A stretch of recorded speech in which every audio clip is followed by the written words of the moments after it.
I was adopted. I never knew my real mother. Rather, I knew her at one time, but I left her side when I was too little to be able to remember. I loved my adopted family though. They were so kind to me. I ate well, I lived in a warm and comfortable home, and I got to stay up pretty late. Let me tell you about my family real fast. First, there's my mother.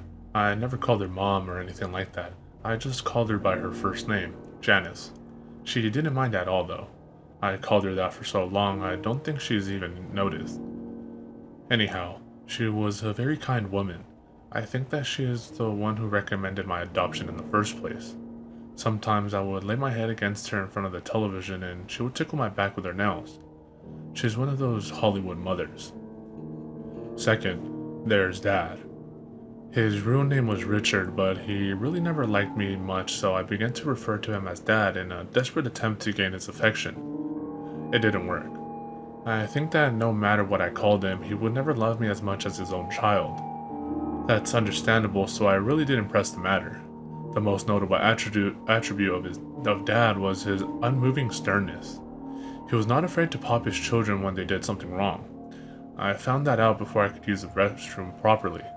He didn't hesitate to spank me. Well, I'm in line and it's because of his methods. Lastly is my sister. Little Emily was really young when I was adopted, so we were about the same age, but she was slightly older. I like to think of her as my little sister though. We got along better than any sibling could possibly get along. We would always stay up late together and just talk. Well, she did a lot of the talking. I mostly just listened because I loved her. It was a great setup that we had. We were short on bedrooms, so because I didn't want to sleep in the living room by myself when I was littler, I had a pallet set up for me next to her bed on the floor.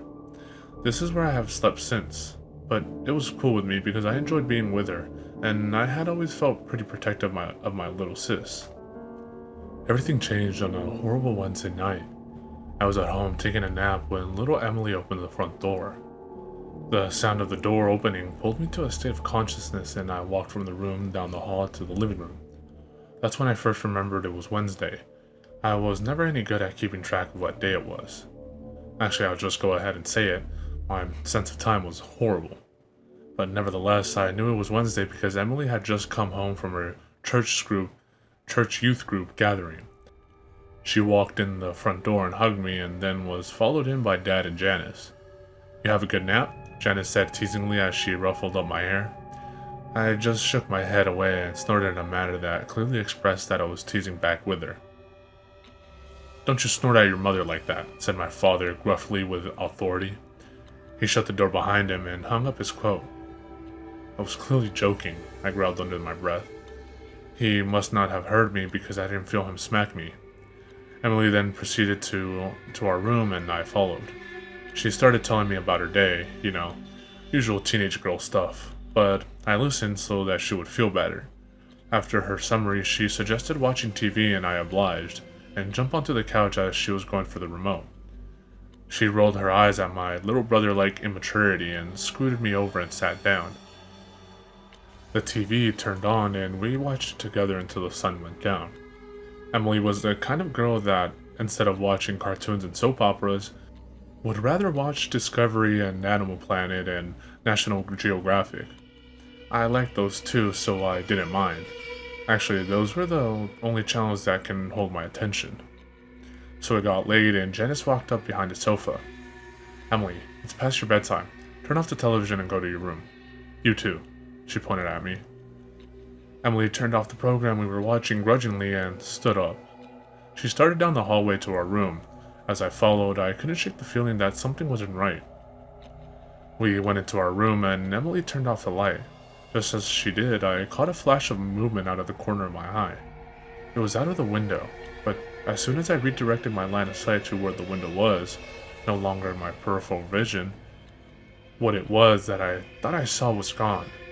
I still remained alert, for my sister's sake. I laid there in the darkness with nothing but the thin ray of light from the street lamp outside to illuminate the room.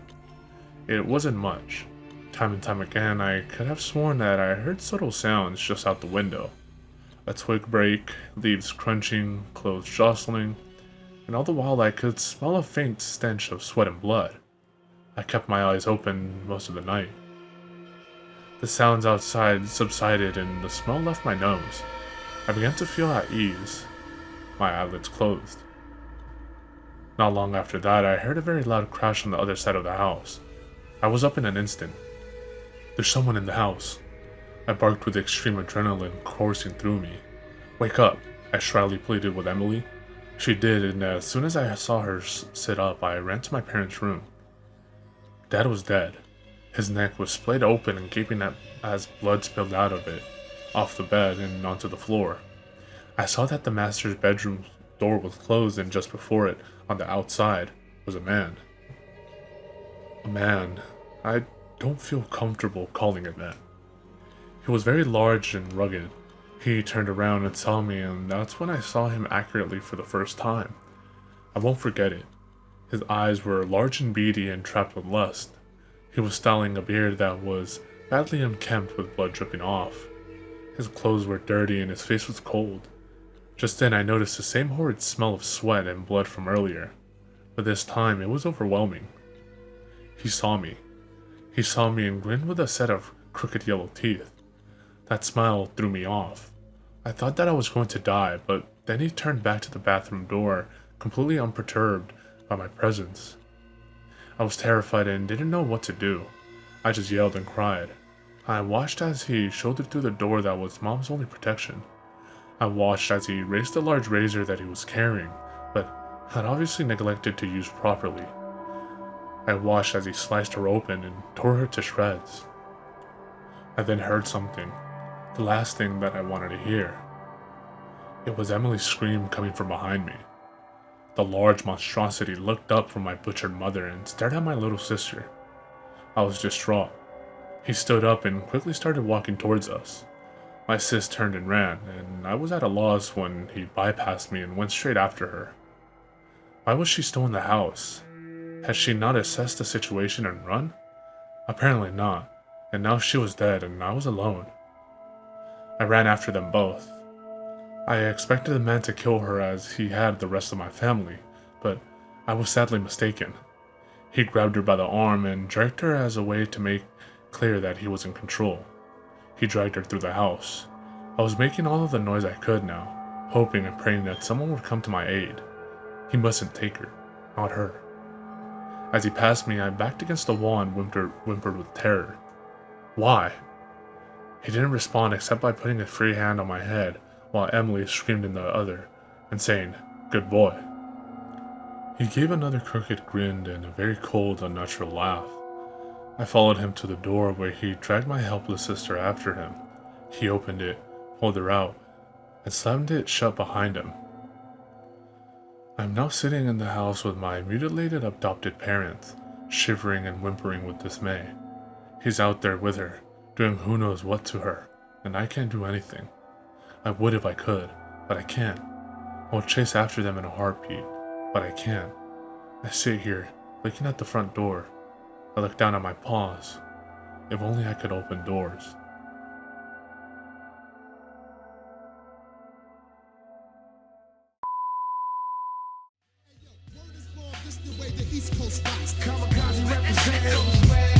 Hey yo, mention our name, it shines like a gold chain. KL kamikaze legacies in this rap game for sure.